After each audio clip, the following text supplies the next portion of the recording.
আশা করি সবাই ভালো আছো। অনলাইন ক্লাসে সকলকে স্বাগতম। আজ আমরা নবম শ্রেণীর বাংলা দ্বিতীয় পত্রে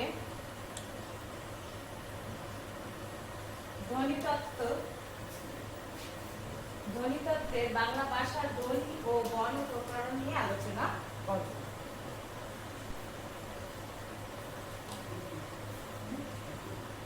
প্রথমে আসি, ধ্বনি কি? ধ্বনি হলো ভাষার প্রাণ।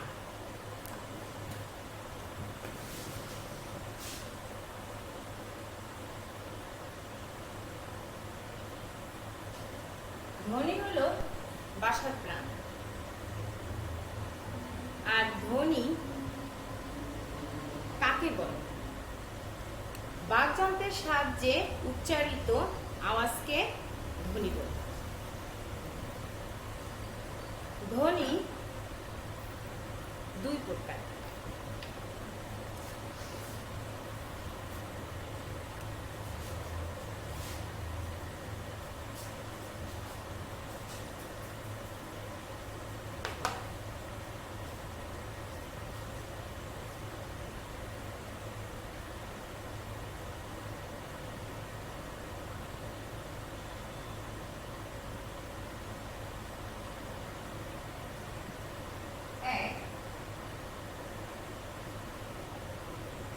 স্বরধ্বনি, দুই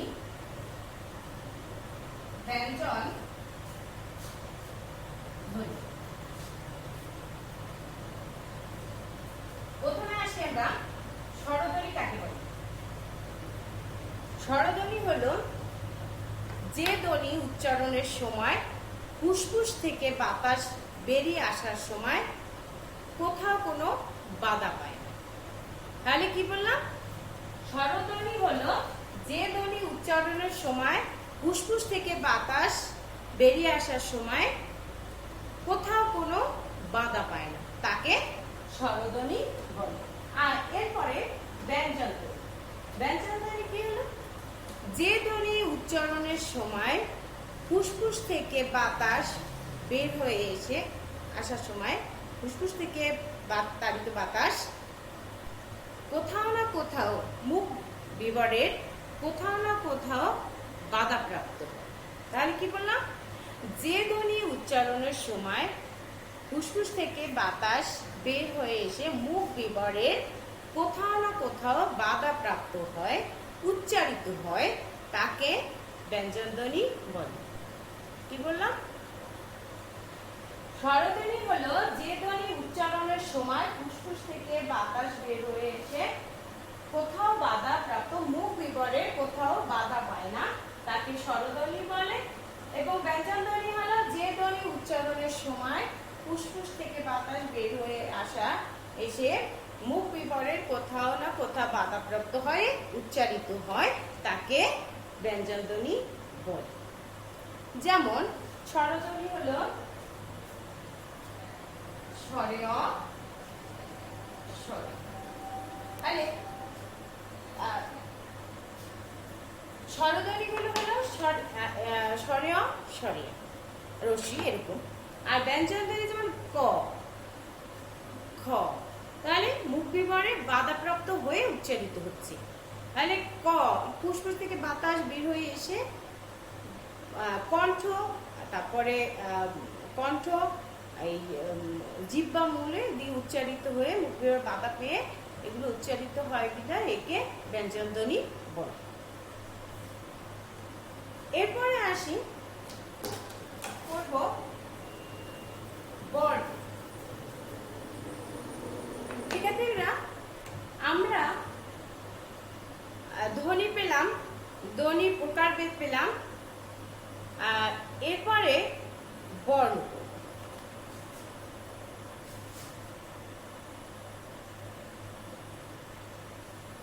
বর্ণ, বর্ণ কি? বর্ণ হলো ধ্বনির সাংকেতিক চিহ্ন বা নির্দেশক চিহ্ন বা লিখিত চিহ্ন কে বর্ণ বলে। তাহলে ধ্বনির সাংকেতিক চিহ্ন বা ধ্বনির লিখিত রূপ বা ধ্বনির নির্দেশক চিহ্নই হলো বর্ণ। কি বললাম? বর্ণ কি? যদি বলা হয় ধ্বনি হলো বাকযন্ত্রের সাহায্যে উচ্চারিত আওয়াজ, কিন্তু বর্ণ হলো ধ্বনির লিখিত রূপ। যেমন আমি বললাম কি স্বরে অ, এটা হলো ধ্বনি। যদি আমি এটা লিখি যেমন স্বরে অ, তাহলে এই স্বরে অটা হলো বর্ণ। তাহলে যদি স্বরে অটা আমি মুখে বলি, আওয়াজ করি, সেটা হলো ধ্বনি, কিন্তু যদি আমি লিখি তাহলে সেটা হবে বর্ণ। ঠিক আছে? তাহলে বর্ণ দুই প্রকার, একটা হলো স্বরবর্ণ আর একটা হলো ব্যঞ্জন। স্বরবর্ণ কি? তাহলে স্বরবর্ণ লিখে নিই। স্বরবর্ণ, এই বর্ণ হলো দুই প্রকার, একটা হলো স্বরবর্ণ ও ব্যঞ্জন বর্ণ। তাহলে আমরা পেলাম বর্ণ দুই প্রকার, একটা হলো স্বরবর্ণ আর একটা হলো ব্যঞ্জন বর্ণ। স্বরবর্ণ কি? যে বর্ণ উচ্চারণের সময় ফুসফুস থেকে বাতাস কোথাও স্বরবর্ণ হলো ধ্বনির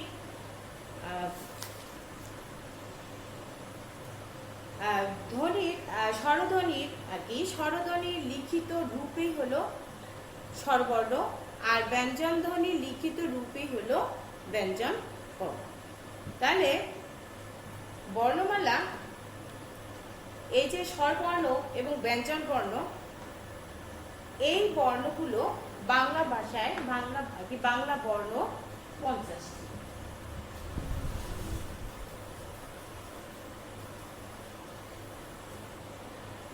বাংলা বর্ণমালা 50টি। এখন তাহলে স্বরবর্ণগুলো কি আমরা একটু দেখি, এবং এর আজকে আমরা এর মধ্যে স্বরবর্ণ কয়টা, অর্ধমাত্রা কয়টা, নাই মাত্রা কয়টা এবং মোট পুরো মাত্রা আছে কয়টা, সেটা আমরা আজকে দেখব। আরেকটা কথা বলে রাখি, স্বরবর্ণের সংক্ষিপ্ত রূপকে আমি কি বলি? স্বরবর্ণের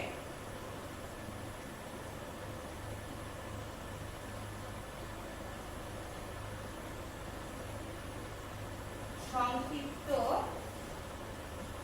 রূপকে কার বলে? স্বরবর্ণের সংক্ষিপ্ত রূপকে কার বলে? আর এই স্বরবর্ণ হলো স্বরবর্ণ মোট 11টি। তাহলে স্বরবর্ণ মোট 11টি। যেমন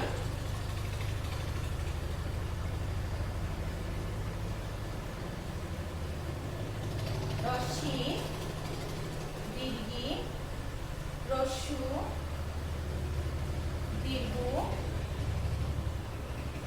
রি, এ, ওই, ও, ও। তাহলে স্বরবর্ণের সংক্ষিপ্ত রূপকে কার বলে? আর স্বরবর্ণ মোট 11টি। এর মধ্যে আমরা দেখব আছে তোমার পুরো মাত্রা আছে, এই একটা, এই দুটো, তিনটি, 4, 5, 6, 6টি। তাহলে স্বরবর্ণ পুরো মাত্রা আছে 6টি। আর এখানে অর্ধমাত্রা আছে 5টি।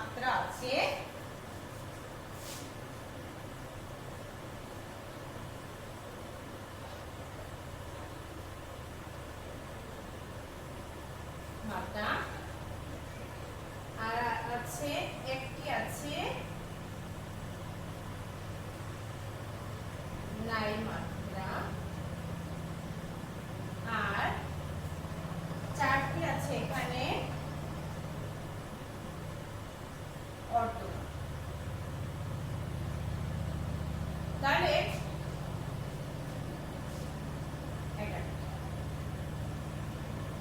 এবং স্বরবর্ণের সংক্ষিপ্ত রূপকে কার বলে?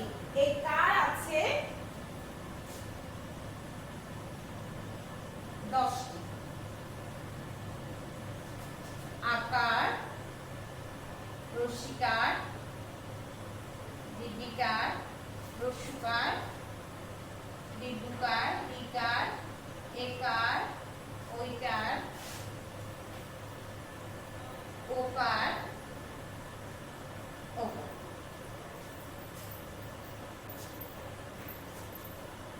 তাহলে স্বরবর্ণের শিক্ষার্থীবৃন্দরা দেখো, স্বরবর্ণের সংক্ষিপ্ত রূপকে কার বলে? আর স্বরবর্ণ পেলাম মোট 11টি। আর এর মধ্যে আমরা স্বরবর্ণের মধ্যে পুরো মাত্রা পেলাম 6টি, অর্ধমাত্রা পেলাম 1টি, আর নাই মাত্রা পেলাম 4টি, মোট 11। এরপরে আমরা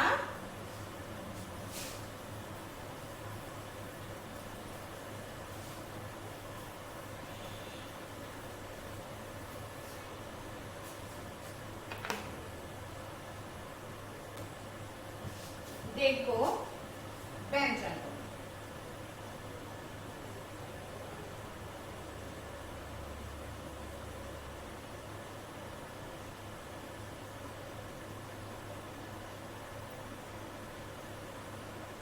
ব্যঞ্জন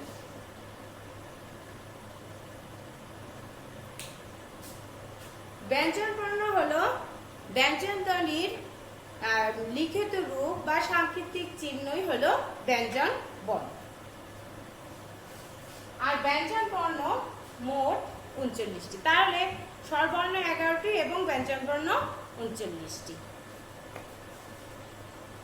কি কি আছে?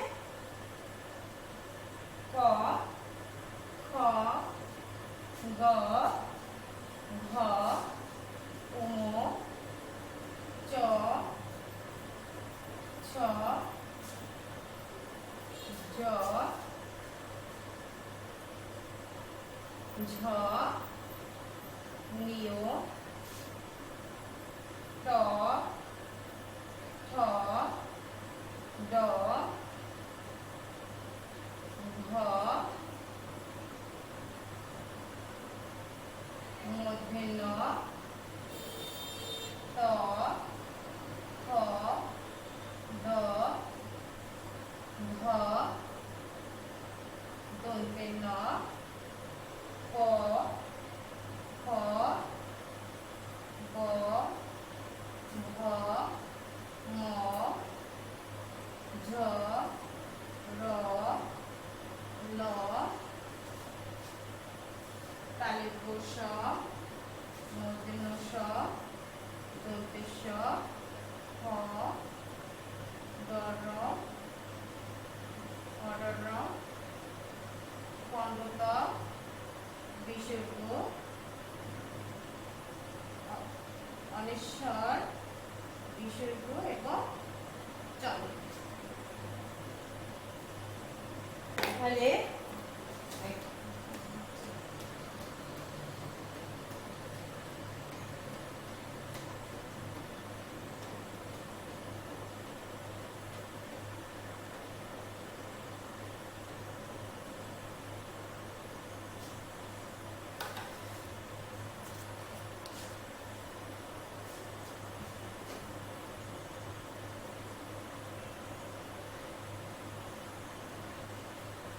এখন আমরা এর মাত্রাগুলো দেখব।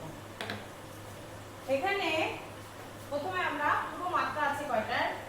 1, 2, 3, 4, 5, 6, 7, 8, 9, 10, 11, 12, 13, 14, 15, 16, 16, 17, 18, 19, 20, 21, 22, 23, 24, 25, 26। তাহলে 26 আর ওখানে পেলাম 6, তাহলে ব্যঞ্জন বর্ণ পেলাম 6টি প্লাস এর সাথে 26, মোট 32। তাহলে বাংলা বর্ণমালায় এই 6টি হলো স্বরবর্ণ আর এই 26টি ব্যঞ্জন বর্ণ মিলে হলো 32টি পুরো মাত্রা।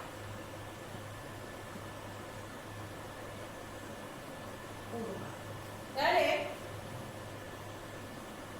স্বরবর্ণ পেলাম 6টি আর ব্যঞ্জন বর্ণ 26টি, মোট 32টি পুরো মাত্রা। এরপরে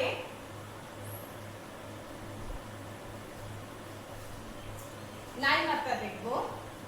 1, 2, 3, 4, 5, 6 আর ওখানে পেলাম 4টি। 4টি হলো স্বরবর্ণে 4টি পেলাম এবং ব্যঞ্জন বর্ণে পেলাম 6টি, মোট 10টি। তাহলে 10টি পেলাম নাই মাত্রা। তাহলে আর এখানে অর্ধমাত্রা 1, 2, 3, 4, 5, 6,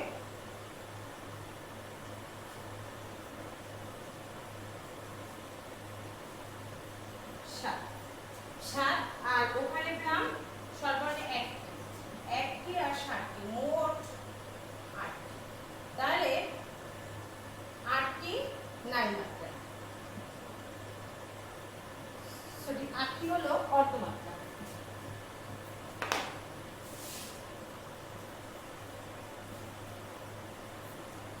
তাহলে আমরা ব্যঞ্জন বর্ণে পেলাম 6টি পুরো মাত্রা, এই স্বরবর্ণের 6টি পুরো মাত্রা, ব্যঞ্জন বর্ণে 26টি, মোট 32টি আর ব্যঞ্জন বর্ণের 4টি, স্বরবর্ণের 4টি পেলাম নাই মাত্রা এবং 6টি পেলাম ব্যঞ্জন বর্ণে, মোট হলো 10টি। স্বরবর্ণে 1টি অর্ধমাত্রা আর ব্যঞ্জন বর্ণে 7টি, মোট 8টি অর্ধমাত্রা। আর একটু কথা বলি যে ব্যঞ্জন বর্ণের সংক্ষিপ্ত রূপকে কার বলে, আর সরি ব্যঞ্জন বর্ণের সংক্ষিপ্ত রূপকে ফলা বলে। ব্যঞ্জন বর্ণের সংক্ষিপ্ত রূপকে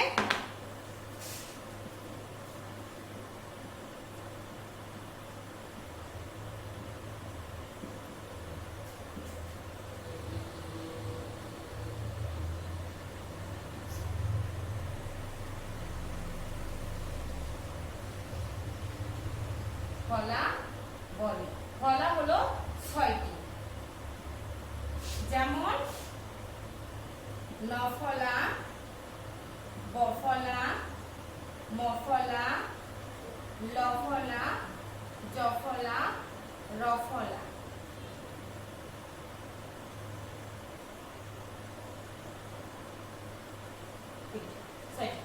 তাহলে নফলা, বফলা, মফলা, লফলা, জফলা আর রফলা, র আর রেপ এবং রফলা, রেপটাও একসাথে রফলা। তাইলে আজকে আমরা পড়লাম বর্ণ, ধ্বনি, ধ্বনির প্রকারভেদ, বর্ণের প্রকারভেদ এবং স্বরবর্ণের সংক্ষিপ্ত রূপ, ব্যঞ্জন বর্ণের সংক্ষিপ্ত রূপ এবং কার কয়টি, ফলা কয়টি, অর্ধমাত্রা, নাই মাত্রা এবং পূর্ণমাত্রা। পরবর্তী ক্লাসের আমন্ত্রণ জানিয়ে আজকের মতো শেষ করছি।